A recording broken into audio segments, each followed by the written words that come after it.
Cider really provides a huge opportunity to shift things in a very large way, in a more organic, biodynamic, holistic way, which was fundamentally the work of Micheal Phillips, who started this roundtable 34 years ago. Hello, my name is Ria Windcaller, and I am the producer and cider MC of this weekly podcast, where we speak with makers, cider enthusiasts, and folks within the cider trade from around the world. Hip, hip, hooray! Bringing us into this year episode number 408 of Cider Chat, we heard from Mike Biltonen talking about how cider provides an opportunity to look at the way we both farm, and talking about that in terms of both organic farming, biodynamic farming, and the holistic way.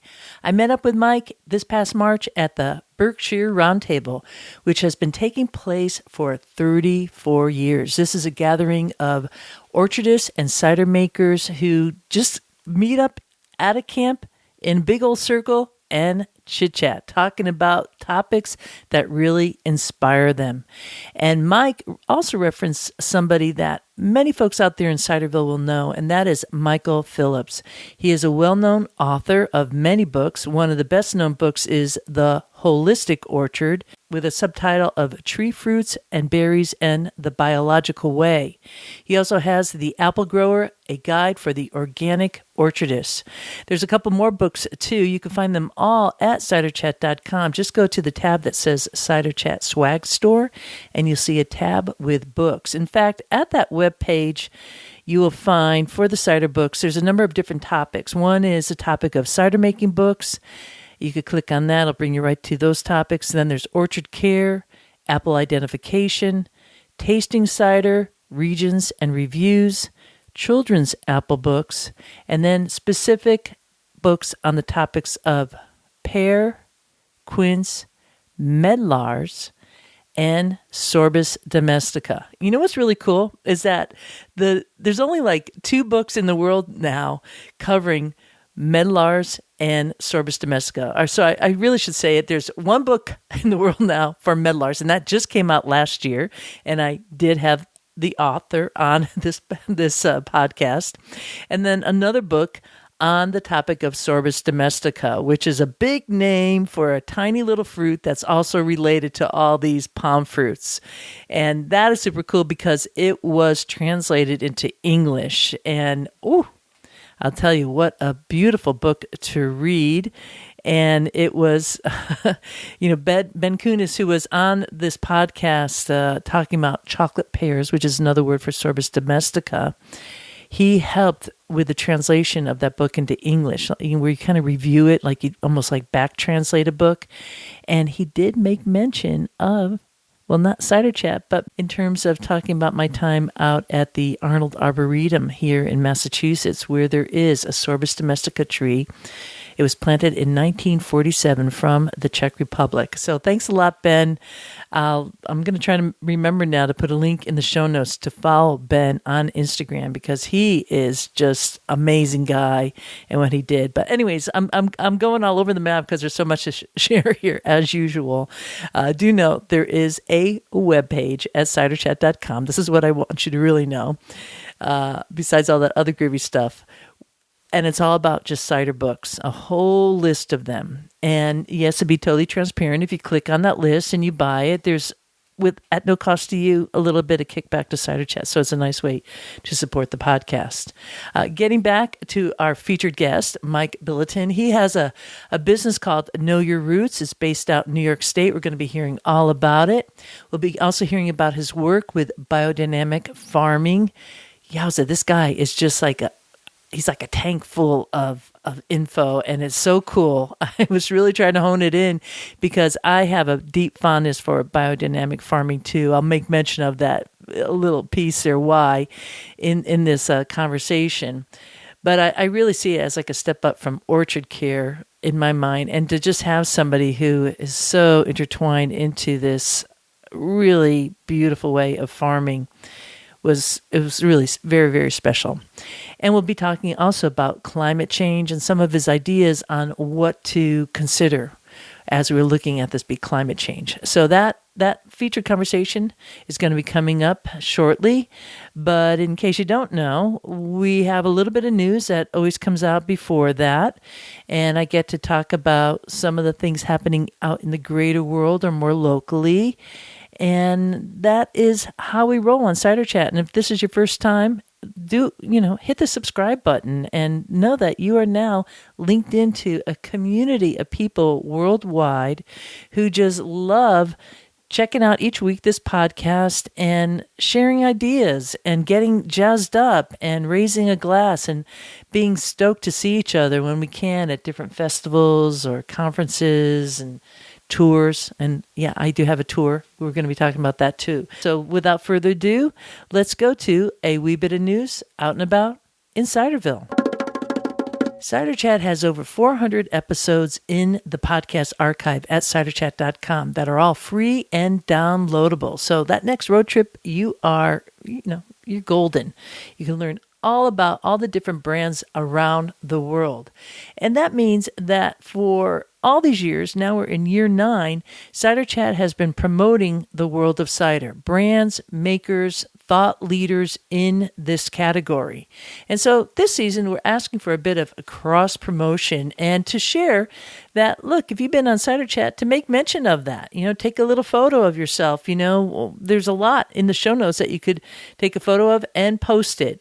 And it does seem to be working so far. We've just started this like 1 month in, and each week we've been able to share a little bit of something from someone out there in Ciderville. This week, we saw, once again, from Spacetime Mead and Cider Works, based in Dunmore, Pennsylvania, resharing the Cider Chat episode 407 from last week with Dan at Frosty Twig. Spacetime Mead has been doing this every week, on and on and on and on. I don't know for how long. So big kudos to Spacetime Mead and Cider Works. And one of the things about their storefront there is you could get a taste of the products they make, and they have wine, mead, and cider. And I did interview Dan at his shop there. And if you don't know where Dunmore is, it's right next to Scranton, Pennsylvania. So it's on the east side of that very long stay. Beautiful stay. I just adore Pennsylvania.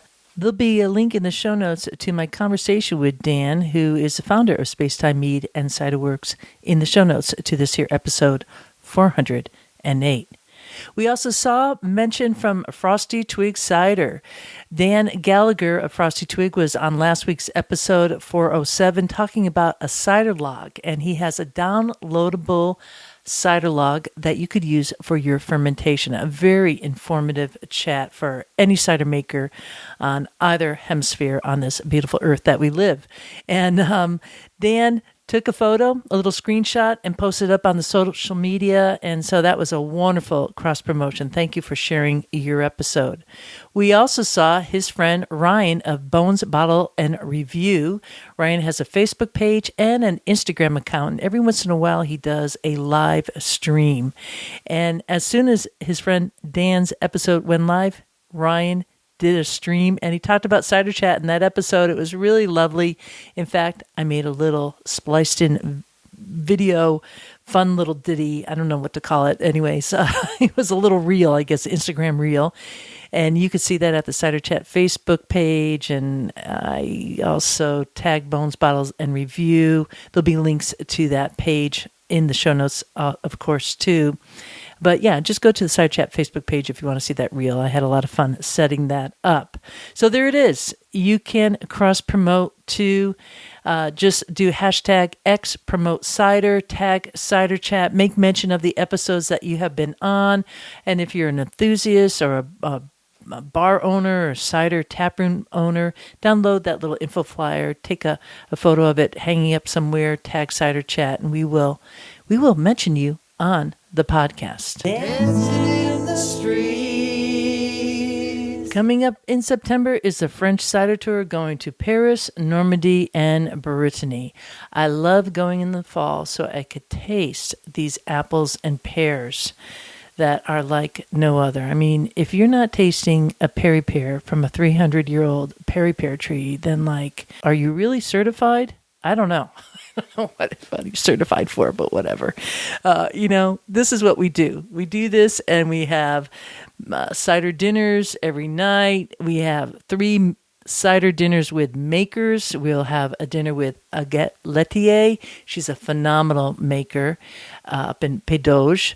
And then we also have a dinner with Etienne Dupont of Domaine Dupont. He is the grandpapa of it all. Not only cider, but Calvados, baby. He's really behind the Calvados experience in Normandy. And Eric Bordelais of Domaine Eric Bordelais will have a very special dinner with him, and I know that we'll be talking about all his different products. He makes exquisite poire. People love his granite, and one of my favorite ciders of Eric is his argalette. Just exquisite. Oh, delicious. And he's just wonderful. He has a little handlebar mustache, and he talks like this. I mean, he really gives you the French experience. Oh my gosh, it's awesome. He's so cool. Anyways, I could go on and on about it, but the best way to talk about it is by hearing from folks who have been on this tour. So we're going to go next and hear from Scott and Ginger. Scott and Ginger Wierzbanowski. We are starting our cidery, orchard-based as well. And the biggest thing that I would take away from this is that you see the entire spectrum of the types of cider and cider makers that you have here in France. From the small little farmer orchard to a larger orchard, and the different techniques that are being used here is just to give us a great flavor as to what you have.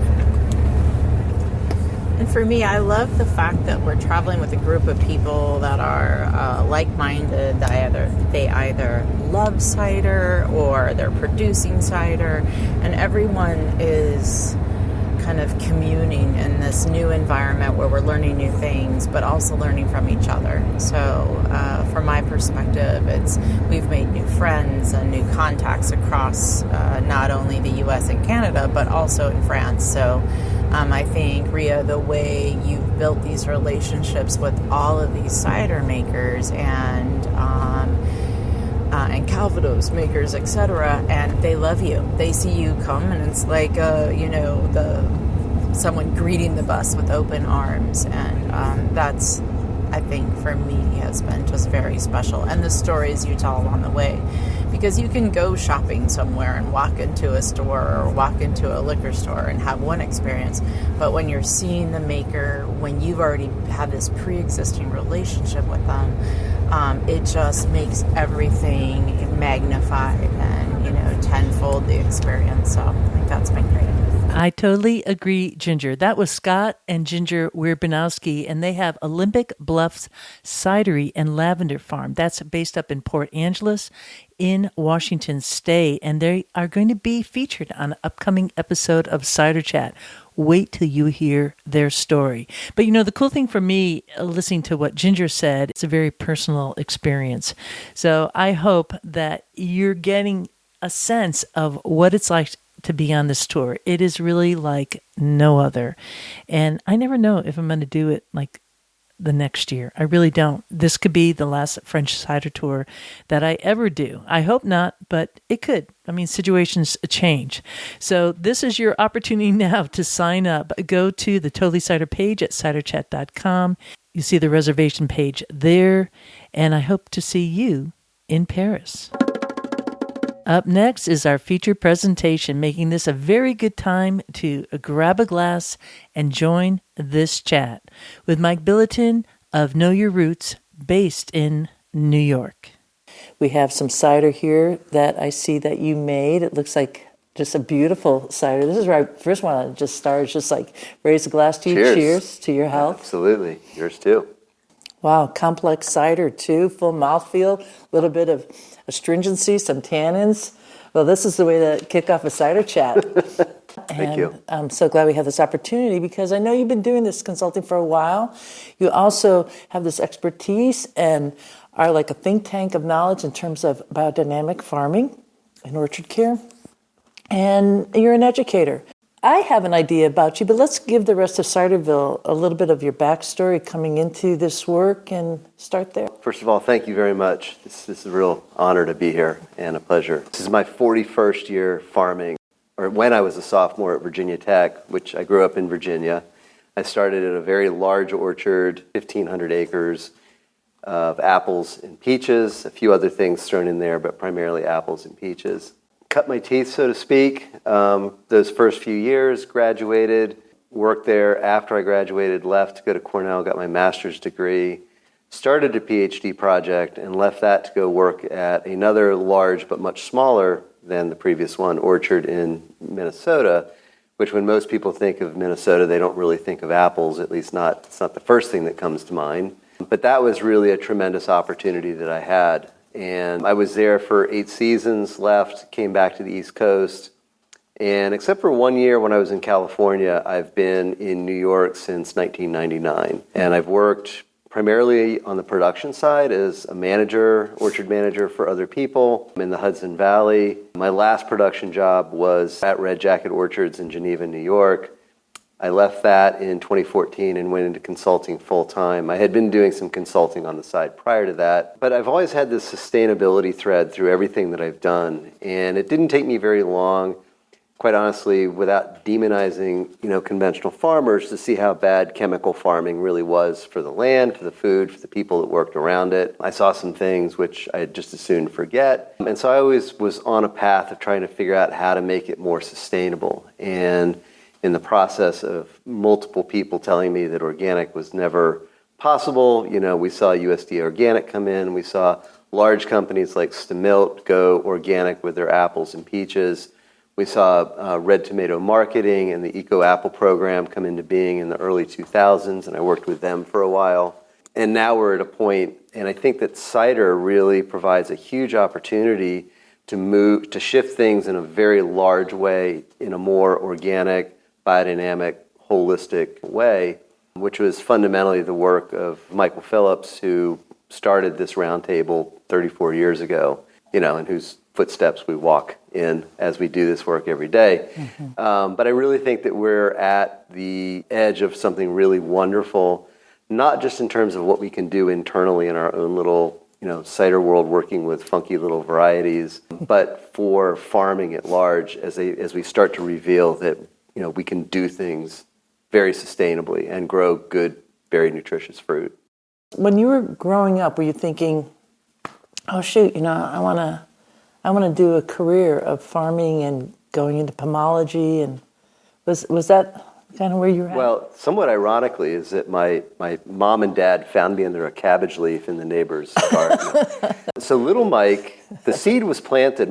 So my mom grew up on a farm in southeast Kansas. My great-grandparents and grandparents homesteaded in southeast Kansas. They had what most people would look at as a very, textbook pastoral, bucolic, right. 600-acre farm with cows and chickens and wheat and corn and all that kind of stuff. Mm-hmm. They farmed through the latter half of the 19th century into the 20th, through the Dust Bowl, all up until, the mid-70s, when the Army Corps of Engineers decided that they'd rather make a lake of my grandparents' farm than to have them farm it further, which was a disaster, but that's what it was. But I spent summer vacations there, I spent winter vacations, and obviously when I was before school, I was there. So I was always integrated into kind of an agrarian lifestyle, and I can remember my grandfather still kind of taking the cantaloupe rinds after breakfast out and feeding them to the chickens.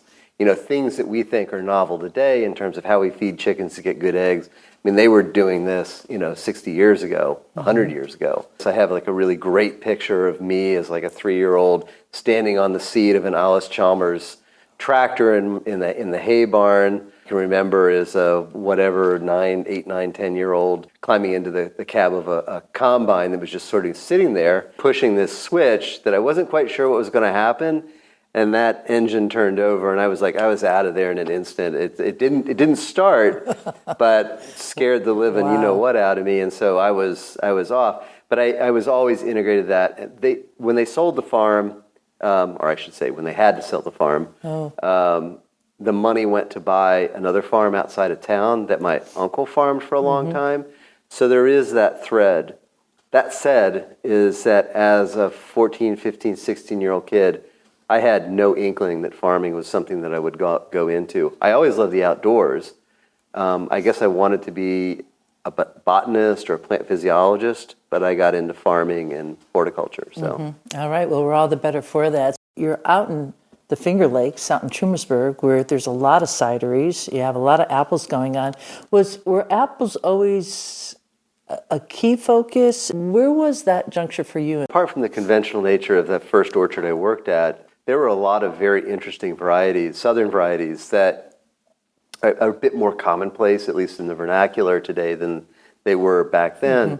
But the owner had what he claimed was like one of the original Albemarle pippin trees in his front yard. And judging by how old and decrepit and disheveled this tree was, I can't argue with that.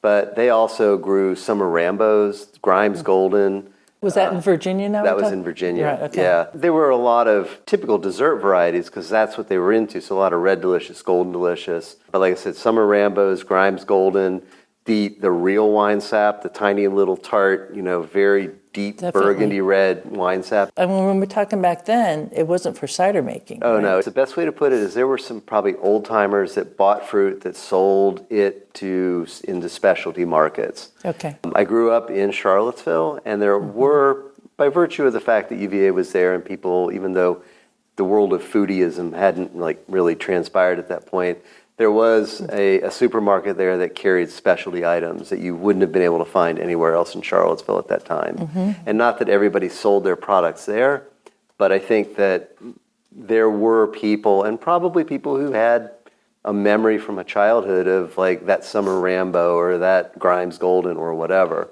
And it wasn't volume. I mean, it's like it was a drop in the Pacific Ocean, but it was enough that, they kept growing them and they had these buyers who were always looking for those varieties, but definitely not for cider. Pretty cool, though, that you were in that market then, which was, and you said like a foodie market. And isn't Charlottesville known as like Seaville? Yes. Is that true? Yeah. Yeah. The colloquial term is Hookville, because it's C with an apostrophe, which they call a hook, so C apostrophe Ville. Hookville. They call it Hookville. I kind of like Seaville. Hookville, I don't know. I don't know if I want to go visit Hookville, but anyways, if you're growing apples there, I'm going to visit you. So from Virginia, Minnesota, a little bit of California, you've been in the Finger Lakes for a while. Let's go right to the meat and potato part. Know your roots. What is it about? Because we know it's orchard consulting, but is it multi, or what is like your main focus, like flagship skill that you're providing here as a service? So Know Your Roots is a company that my wife and I started back in 2008, but we didn't do anything with it for the longest time for a variety of reasons. It just, the timing wasn't right, but we liked the name enough that it was worth registering it as like a company in New York State.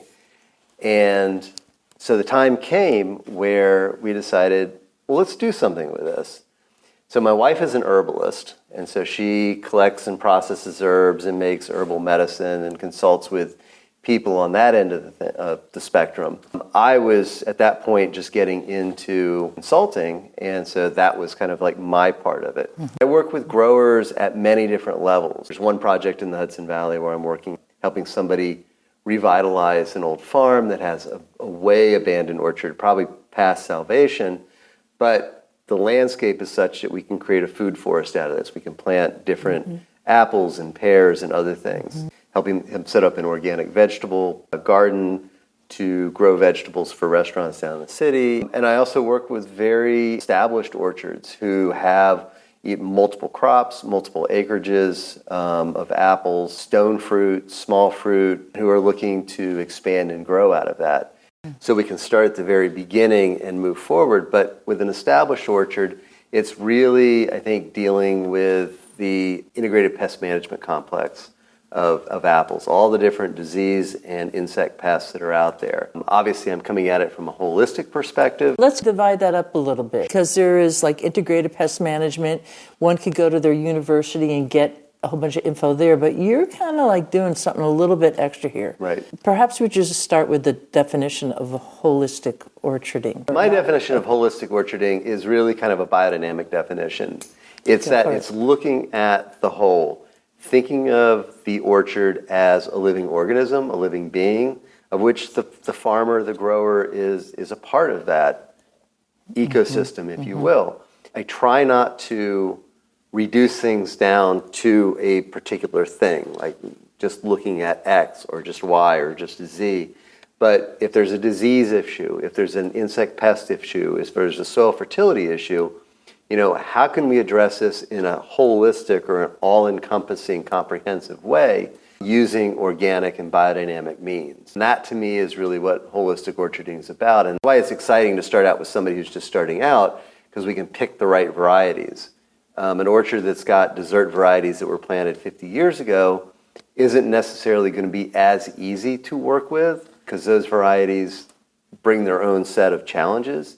But if we can start with a broad or a diverse mix of, what we'll call cider varieties, or even like feral varieties that people are finding out in the woods or on abandoned farms, then we have a real fighting chance, just because the genetic diversity that those bring to the table allow us to naturally kind of fight back against what dessert varieties don't have the capacity to do. So it's an all-encompassing, comprehensive approach of approaching the farm, the orchard, as a living organism, and thinking about things as integrated, connected, as opposed to individual and segregated. That's well said. Are there that many new farmers? Are there that many folks planting new trees, or are these current orchards? Are they cider makers? Who are these people? And have you seen an upswing in a certain time of year or a downtick? Like, what's going on there? I think from year to year, I see more people getting into it, meaning that they have an interest in planting trees. I will say that the first conversation I have with anybody who says they want to start an orchard is to try and talk them out of it. But that said, it's like they're... Why do you want to talk them out of it? Because it's difficult. And, quite honestly, most people who want to start orchards come from a different world, and they've made money in their life some other way. Well, what is an orchard to you? And I'm just going to kind of peel that away, too, because, I have a couple trees in my yard, and I feel I have an orchard. So are most folks coming with... Well, if somebody wants to plant a dozen trees in their backyard, I'm probably not going to try and talk them out of it, but I will lead them down the path of make sure you pick the right varieties. And I have to assess it on a person-by-person basis, because some people come with a different set of resources, and that's not just financial.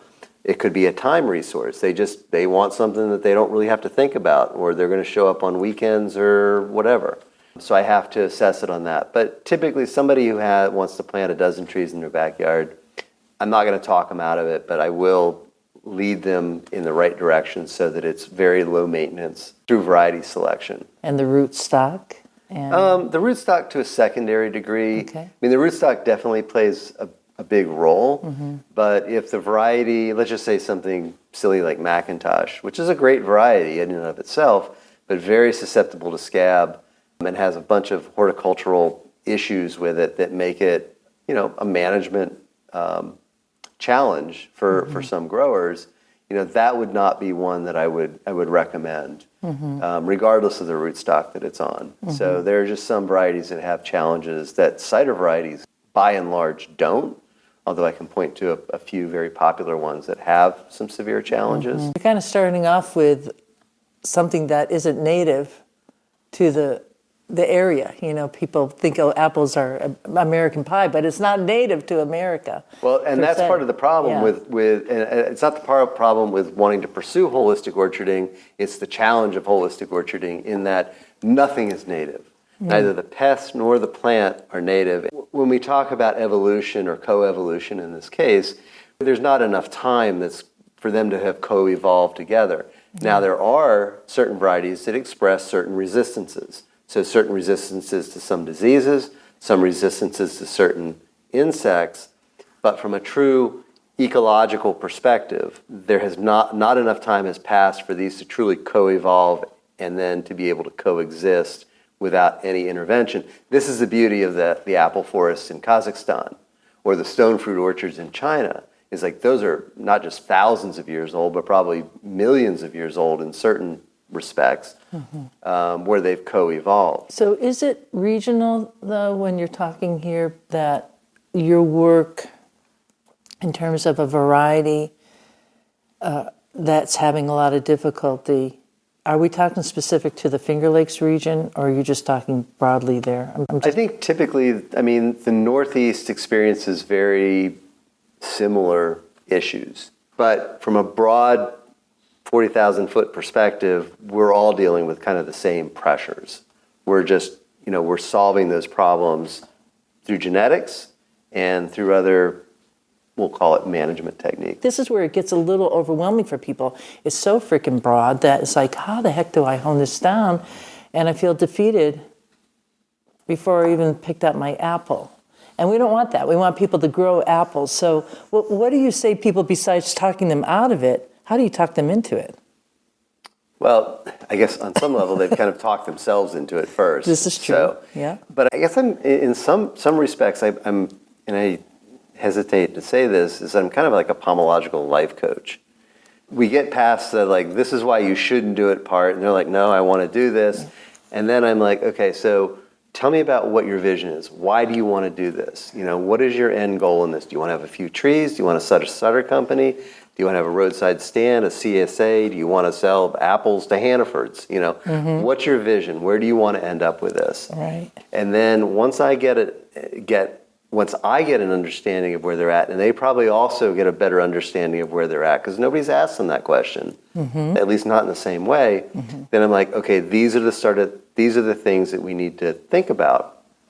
And what that ends up meaning is again, back to the farm as organism thing, all right, let's start with the site. Where do you want to plant these apples? What are the site characteristics? What are the soil characteristics? What are the deficiencies? What are the sufficiencies of that site that would allow you to successfully do what you want to do there? And that will lead into the site assessment part of it, and soils is I think the most critical aspect of it. Because if we're starting out with a poor site or poor soils, there's either a lot of front end work that needs to happen before the orchard's planted, or there's going to be a lot of work after the orchard's planted, kind of remediating some deficiencies. Once we get to the point where okay, this is where you should plant the orchard, these are the varieties, this is the rootstock, this is where you can get the trees, then we start to roll the conversation into okay, specifics. You need protection against deer. You're going to need some sort of equipment. You're going to need how to prune. You're going to fertilize, thin, harvest. How do you manage the canopy? And then a lot of what I do with anybody is really kind of the integrated pest management part of it, of helping them holistically to manage the disease and insect pressures that they're going to face. I like it. It's much like somebody coming to adopt a dog. There's an interview process. You have to make sure it's the right fit for the home. Exactly. Pomological life coach that you are. Yeah, very good. You also have this big connection to biodynamic farming. And it's something that we've talked about on Cider Chat with different people. We know different cider makers are using it. And we know that a lot of people use parts of biodynamic. The system's typically fully closed system, all on the farm, to have that complete certification be a biodynamic farm. Can you use a little bit of biodynamic in your growing or your farming? And if you can, what would those be, particularly tools? In the biodynamic world, there are Demeter certified farms, orchards, and vineyards that are out there. We're not talking about that. Anything you do with biodynamics is going to be of benefit to the overall operation. And given enough time, you will probably transition into biodynamics because you're going to find out that all of that other stuff that you were doing is unnecessary, because now you've created an enlivened, living farm organism. So what are those things that people can do? Well, one of those is a mindset shift, quite honestly, of just thinking about how you're farming differently. Even though it's not technically homeopathy, biodynamics comes from a place of homeopathic medicine. That's really kind of where it comes from. A real quick snippet of what biodynamics is all about is that you have the 9 biodynamic preparations. You have the 2 horn preparations, 500 and 501. 500 is the horn manure preparation, and 501 is the horn silica preparation. Then you have the 6 compost preparations, 502, 503, 4, 5, and 6, and 7, which are yarrow, chamomile, nettles, oak bark, dandelion, and valerian. And then you have the last one, the 9th, which is biodynamic preparation 508, which is just dried equisetum or horsetail.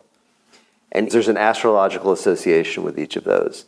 And it's not necessarily how you use each of those, but it's the influence. And so as you get into using the biodynamic preparations, there's an influence or an impulse that each of those preparation has. And when you use those preparations in homeopathic doses on your farm, you're basically creating a gateway for those biodynamic preparations to influence what's going on the farm.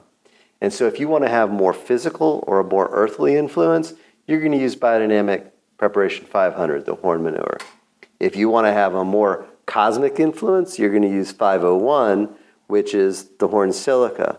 And then they kind of are all in between.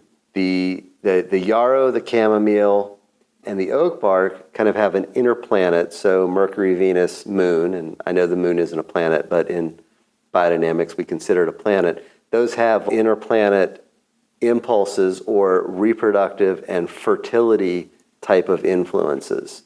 The outer planets, which would be for the nettles of dandelion and valerian, which would be respectively would be Mars, Jupiter, and Saturn, they have an outer planet or a plant growth and development influence as well.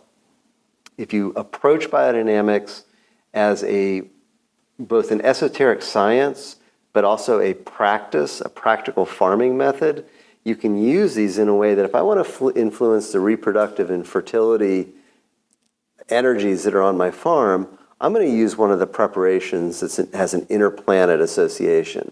If I want to influence the growth and development then I'm going to use an outer planet. And there's a lot more detail that goes into each of those. I would say that the horsetail biodynamic preparation 508 is the one that and nettles, which is 504, are the 2 preparations that you can't use too much of.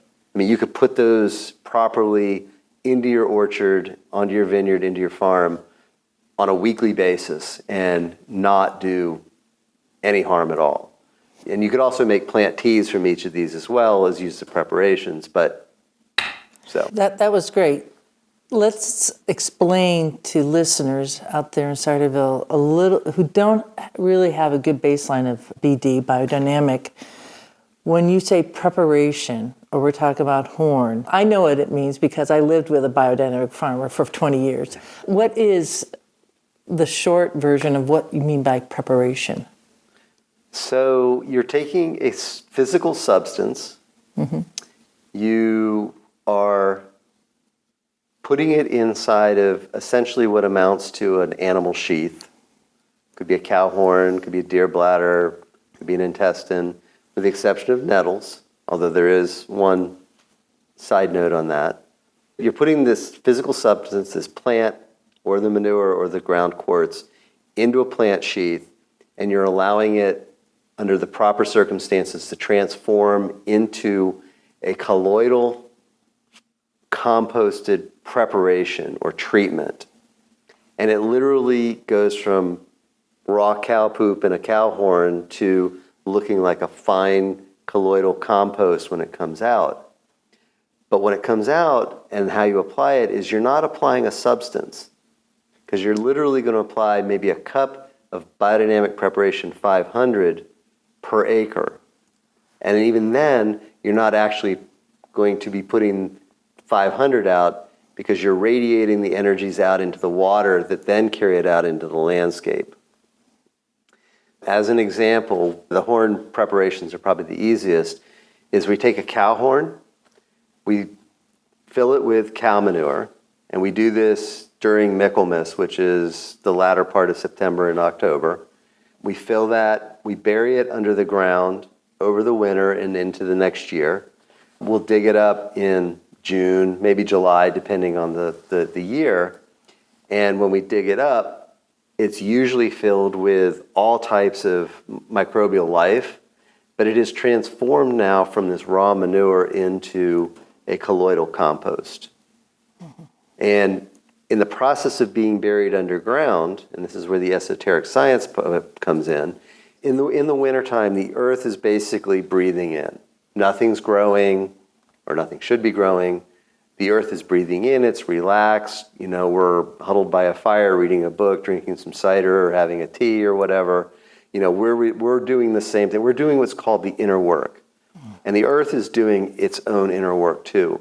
But the constellations and the planets are still out there. And so all of this cosmic energy is flowing into the earth to be absorbed by the horn, to then be allowing these energies to be incorporated into the 500 as it goes through this transformation process. And so these cosmic energies are then captured inside of the 500. And I will say, just sort of as a side note, nobody really knows why they were called 500, 501, 502. That question comes up a lot. It could have been very arbitrary, or it could have been something that Steiner talked about, but never really explained. But either way.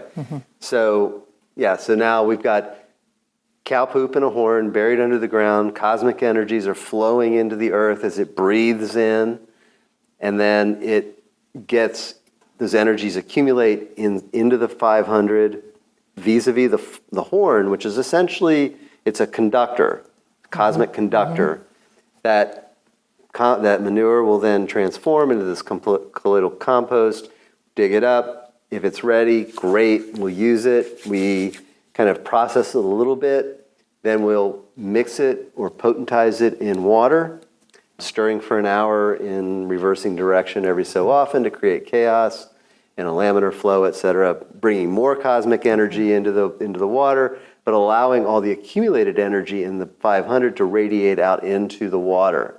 We then strain that, so we get rid of the physical substance, and we take the water, which is now imbued with all this cosmic energy that's accumulated over the course of the winter and through the stirring process, and we spread it out over the land, and bam, everything comes alive. Now, it doesn't do it all at once, and Steiner even said that you needed to do this at least 4 years in a row before you would start to see any significant shift. And I think it depends on where your orchard is coming from, could be as long as 7 years. And so that's like another thing. So I try and talk people out of going into the orchard business. But when we start talking about biodynamics, I say, look, it could take anywhere from 4 to 7 years before you really see a shift. And even in those initial years, you could see things get a little bit worse. But when the shift happens, you will notice it. Yeah. And I've seen this in my own orchard. So, yeah. Yeah, right on. And I think the beauty of it, how do I help people learn about BD? I think about fishing. You look at the tides, you look at how it impacts it, the slack time between tides, how the moon is affecting that.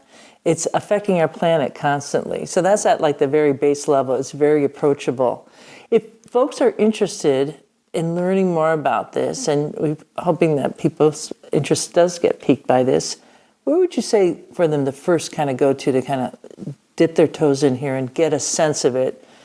Maybe even before saying, hey, Mike, I want to call you up and I need a little help. Where to start? Yeah, as a director at the Josephine Porter Institute for Applied Biodynamics down in Virginia, I've worked with that organization now for 8 years, and we're not the only organization. There's a lot of really good ones out there, but we are a great place to start with some incredible technical expertise at the farm down in Floyd, as well as online. Since the early 90s, we had a print publication called Applied Biodynamics, which had some really wonderful articles in it.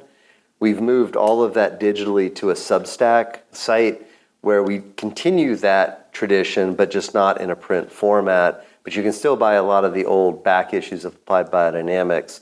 That's a really good way to peruse what's going on there because it touches on the esoteric. It also gives people a lot of practical stuff to work with. And if there's specific questions, they can just pick up the phone and call JPI and talk to Ben down there, and if he doesn't have the answer, he'll direct it, in the right direction.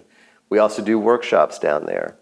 And mostly they're focused on the making of the preparations, but we also do a lot of talking about how to use the preparations so that people have an understanding of that. Any of the biodynamic calendars are truly wonderful. The Maria Thun is probably the most research-based of them.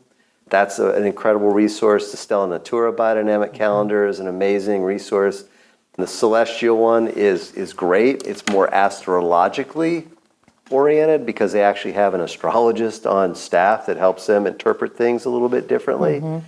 So they kind of work together, but I would say any one of those can help you understand what's going on astrologically without having to take, a 13-week, astrology course. They'll decipher all of what's happening up in the heavens for you, and they'll give you an indication. Is this a root day? Is this a leaf day? Is this a flower day? Is this a fruit day?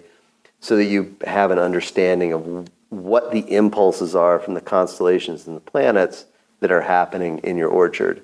And then there's, okay. If I could just stop Sure. you there. So just bringing listeners, when Mike said, is there a flower day or is there a root day? Is there a leaf day? So there's these different days to plant the different plants that you want. So if you're looking at an apple tree and you want to have the fruit, you're focused on the fruit there, or you're putting in tomatoes in the ground in your garden, right? Mm-hmm. And your focus there is to have tomatoes. What day would you want to plant it on? A root day. And the calendars will help guide you on, when actually is that specific to the plant that you're planting. Is that a good representation of it? Yep. So that's a fun way to approach biodynamic at like a very baseline level, to just start with the calendar, and then to like tap into what Mike is doing at Know Your Roots and what they're doing down in Virginia.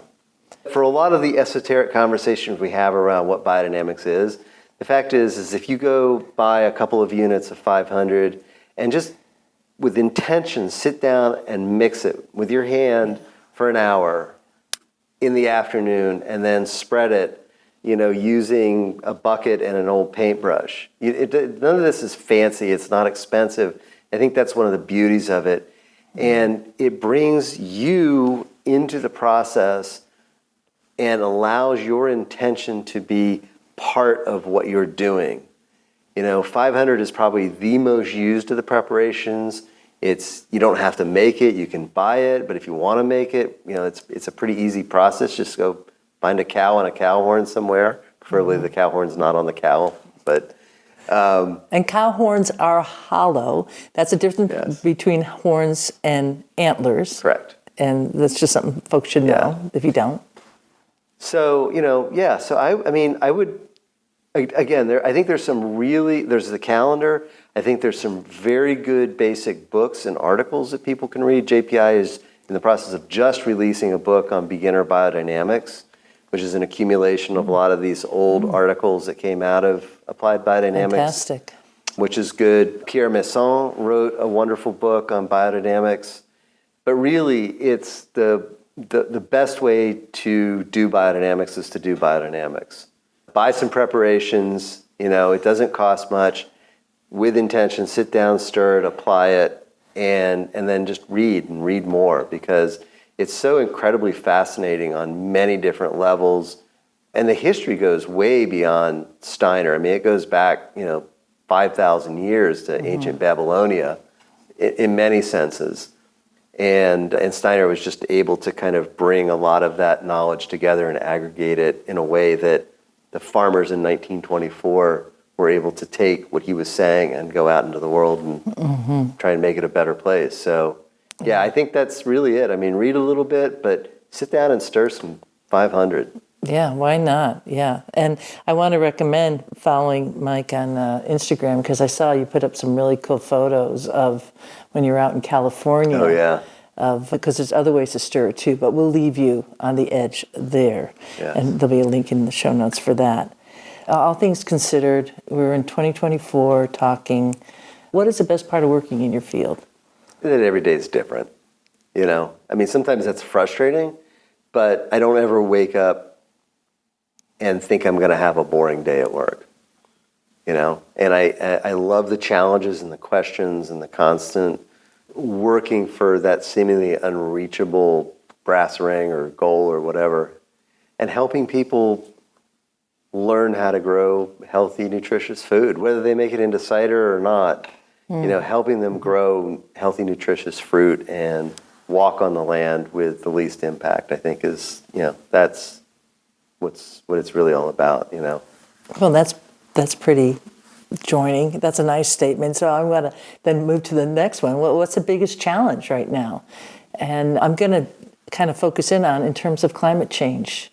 I mean, climate change, as a very broad topic is definitely a challenge. You never know, is it going to be a wet year? Is it going to be a dry year? Is it going to be a hot year? Is it going to be a cold year? Is it, what new insect, pest? And I think, from an entomological standpoint, I think we're moving into a realm where some insects, like codling moth or oriental fruit moth, are going to move out of kind of the 3-generation phase into possibly a 4-generation phase. I think we're going to see them, as we already have, the migration of certain insect pests north and some cold weather pests south. The introduction of invasive species is always an issue. That's more of a globalization thing. But again, we move into this, they're going to thrive where the climate is very similar to where they came from.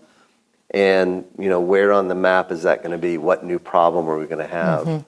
But I think that climate change, yes, is a very general topic, but physiological stress on the trees and the impact that has on their ability to develop very strong, robust immune systems to help them fend off some of these attacks.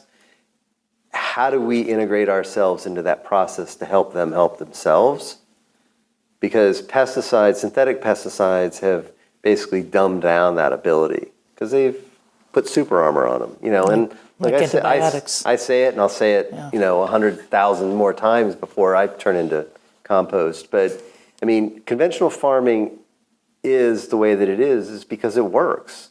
That doesn't mean that it's good for the environment. It doesn't mean that it helps grow good, healthy, nutritious food, but it does help the farmer sleep at night. And it does kill a lot of shit in the process, which is it's a challenge. You want nitrogen? There's nothing better than urea to put a lot of nitrogen in the ground. But is that good for the plant? Is it good for the planet? No. And so I think that's really, it's not that conventional farming doesn't work, but it doesn't work in a way that addresses a future that is coming at us at 180 miles an hour. And it will fail. And I've said actually at this very meeting about a few years ago, I said conventional farming is in the process of failing. And we need to figure out a way to not support it from failing, but an alternative style to growing food. And if you look around the world, especially in places like India, where biodynamics is part of their national plan, they've figured out. And they don't have a lot. I mean, most of the farmers there don't have a lot of resources. And the commercial, industrial agriculture side of things has really screwed a lot of families and communities on many different levels. But the folks in India who are practicing biodynamics and organic agriculture are coping with climate change in a much warmer and more intense environment than we have here in the Northeast. So that is the challenge, and everything. Climate change is the challenge, and everything that comes along with it. Mm-hmm. What's your 5-year plan here, Mike? Here you are at this focus. We're sitting down, sipping some of your cider here that you're making. It's delicious. It has lots of complexity to it.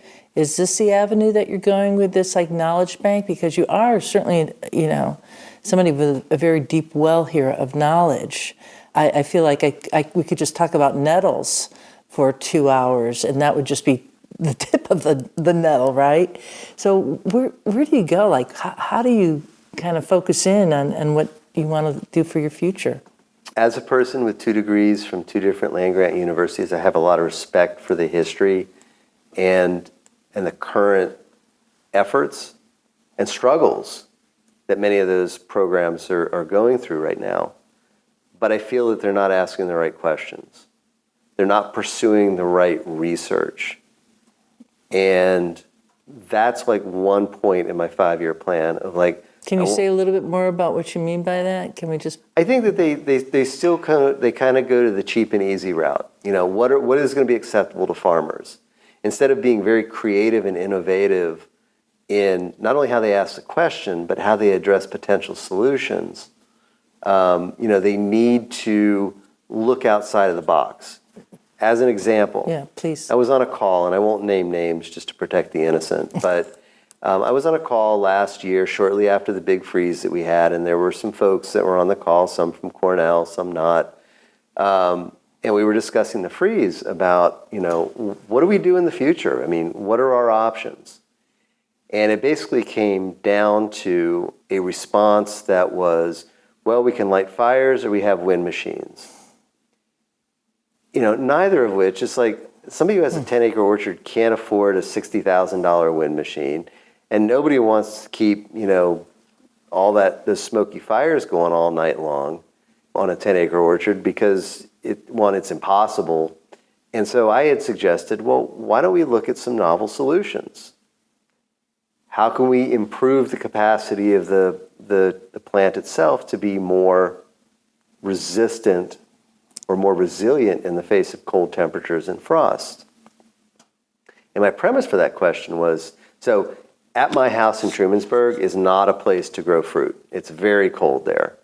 And so my farm is in Hector, which is over on the other side, which is a much better site. Okay. But my personal house is just, we grow some things. Debbie grows herbs, and we have some things there. But, I would be if I wanted to plant an orchard there, I would be talking myself out of it. But we went out, and it's like the walnuts, the sumacs, the oaks, the apple, a lot of the small fruit that had leafed out, it got absolutely zapped by the frost. But things like hawthorn did not get touched. And so I started to ask the question, like, what is hawthorn? And it was in full bloom. Mm-hmm. And my question was, like, what does hawthorn have as part of it that oak or maple or sumac or walnut don't have? And the same thing was true, so I have some chestnuts out at my orchard as well. So chestnuts got zapped. Hazelnuts did not get touched. They were just sort of like a baha. So I asked the question during this call, it's like, what physiologically can we do to help plants, apple trees specifically, become more resilient? Right. So part of that was, so that was a broad question. Is there something nutritionally that we can do? Mm-hmm. Is there something that we can do to delay the bud break or blossoming? Could we even go way out on a limb and let's test valerian, which is biodynamic preparation 507, and has been shown to have some potential in moderate conditions to protect apple blossoms from frost. Let's get innovative. Let's think outside of the box. And so we had this conversation, and the response was fires and wind machines and all that kind of other stuff will be too expensive. So even before we test it, as a scientist myself, I'm asking, we should find out what works first and then figure out how to make it affordable. Let's not throw the brakes on if we already think it's going to be too expensive. I guess we shouldn't be surprised by that, though, right? Because that is I'm kind not. of I've the been seeing institution. it for years. Yeah, that's an institutional think tank. Yeah. But thank goodness that there's somebody like yourself thinking outside of the box, because I'm sure folks are going, yeah, Mike, listening right now. Yeah, that sounds really good. And so that's part of the 5-point plan too, is to really ask those questions. Fantastic. And to follow up on them. I mean, I set up my orchard as basically a place to fail. So where I could do some of the research that other people couldn't or didn't want to do before I recommended 100% though. You got some good cider here. So well, I don't want all the apples to frost every year. Yeah, but, please. Don't let it fully fail. Be careful what you ask for here. Yeah. Well, I think that's magnificent. So are there steps that you're taking this year for what is turning out in the Northeast to potentially be a setup like we saw last year, where it's warming up here in the beginning of March when we're recording? Yeah, fires and wind machines. That's my answers. No. What are you going to try? Are you going to try something? Right. So I mentioned a while back about this whole 4 to 7 year time frame. Yeah. Okay. Yeah. So the first few years that I had my orchard, and as I also described, I didn't have the time to do the prep work that I wanted. I had trees planted and blah, blah, blah. Started taking care of them, and things just weren't right. I mean, I was like, this holistic stuff is for the birds. I'm going to go not really, but it just wasn't working out. And then over the last couple of years, and especially last year, something really changed. And last year, the trees looked better than any time, I mean, apart from the fact there was no fruit, looked better and healthier than I had seen them in a very long time. And we were incorporating a lot more plant teas, biodynamic preparations, and homeopathic doses of organic sprays in a way that changed something. And so we're going to continue doing that because I think it speaks to this resiliency question. I think it makes the trees healthier and more resilient. Not that it helped with the frost. I'm not sure that anything could have helped with the frost. But the next step is to continue this, and I'll use some very healthy doses of 507 valerian spray as well, and probably beef up the nutrition because, well, as anybody who is aware, I mean, the only thing that freezes at 32 degrees Fahrenheit is pure water. Salt water does not. Anything that's got any type of soluble mineral in there, the freezing point drops quite a bit. And so the same thing is true for the cytoplasm inside cells of leaves. They have minerals and other things that are mixed up in there too. So they don't ever really freeze at 32 degrees. Frost can develop on the surface of the plant at 32 degrees if there's like essentially pure water, but the inside tissue will not freeze. So at what point does that tissue freeze is like the real question. And I think the science speaks to, mid-20s, you're kind of in a danger zone. By the time you get to 24, 23, 22, now you're looking at tissue actually freezing. So can we beef up the nutrition that we apply leading up to bloom to increase the mineral content in the cytoplasm of the tissue to reduce that freezing point another degree or two?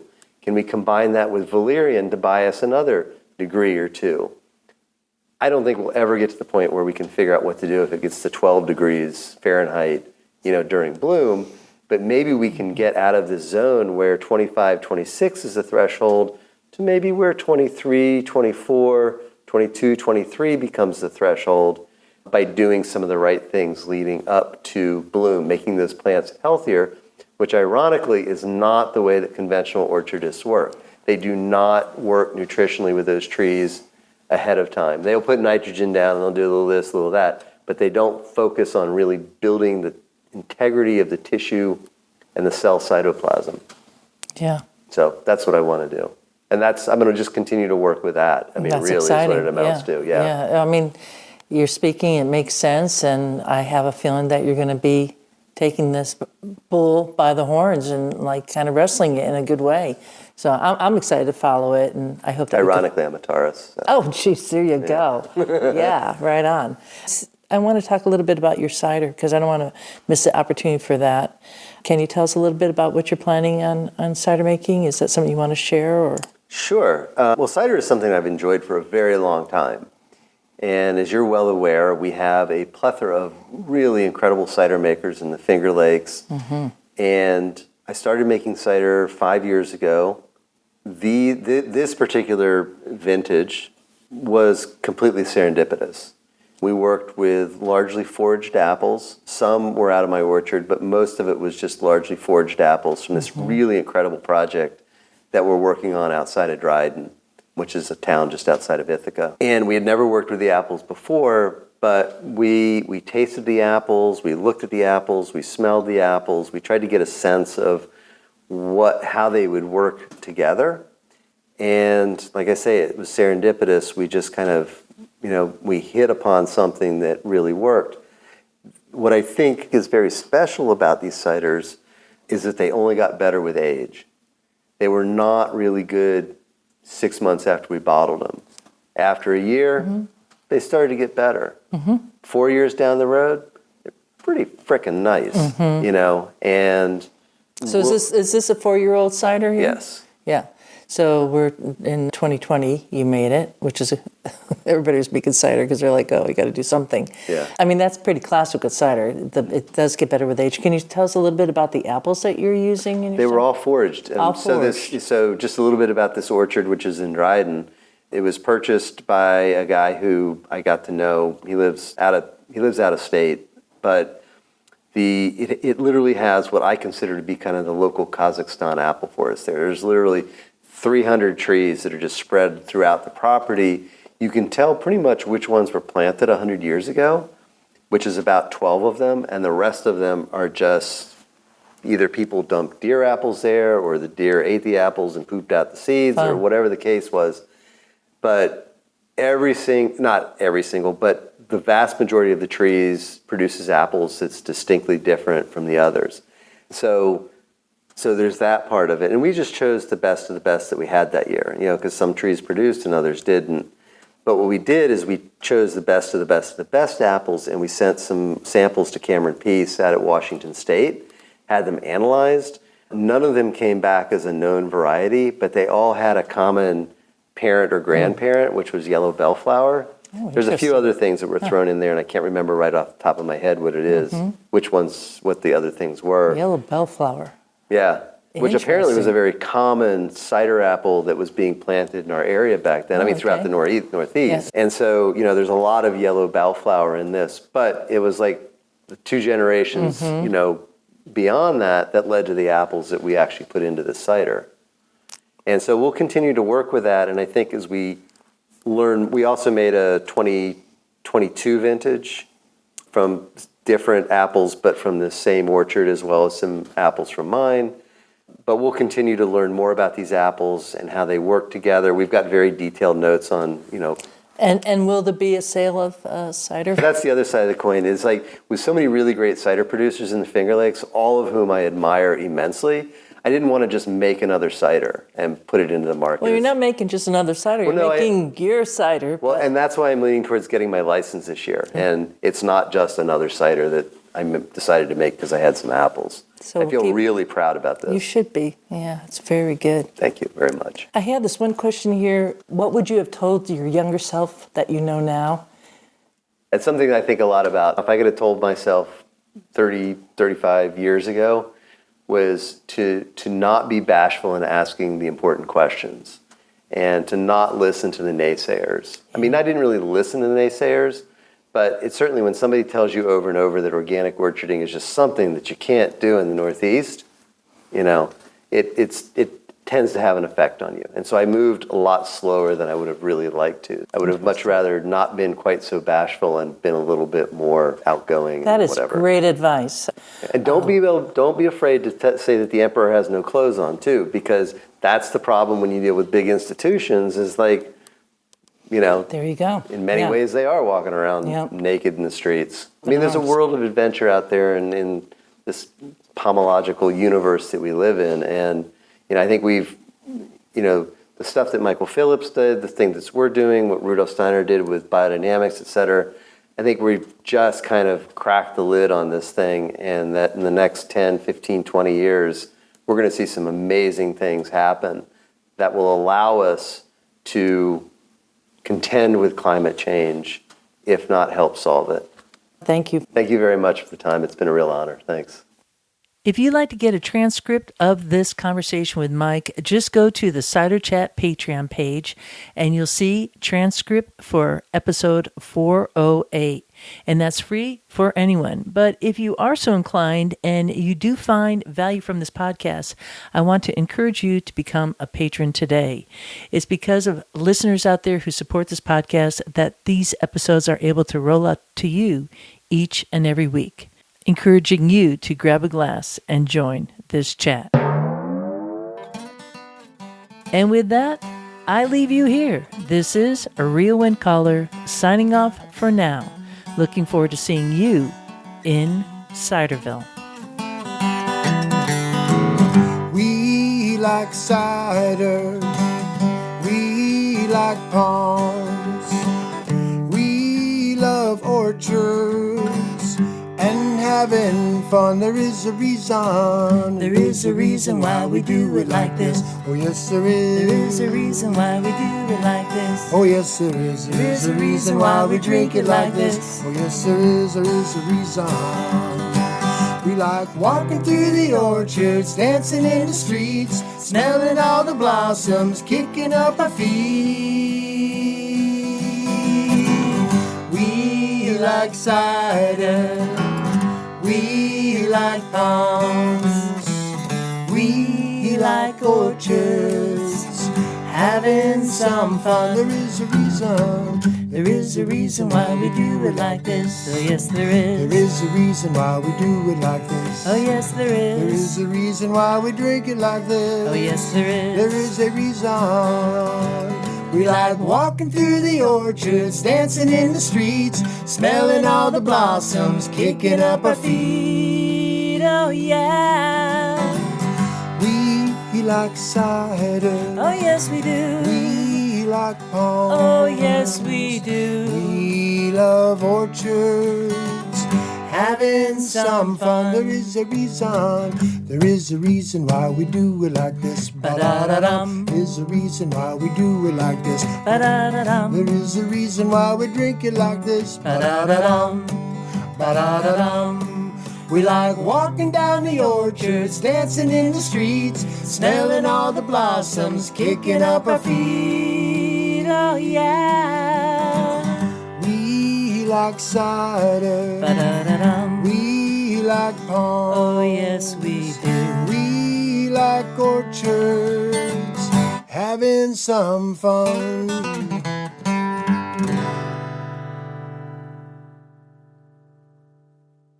Yeehaw!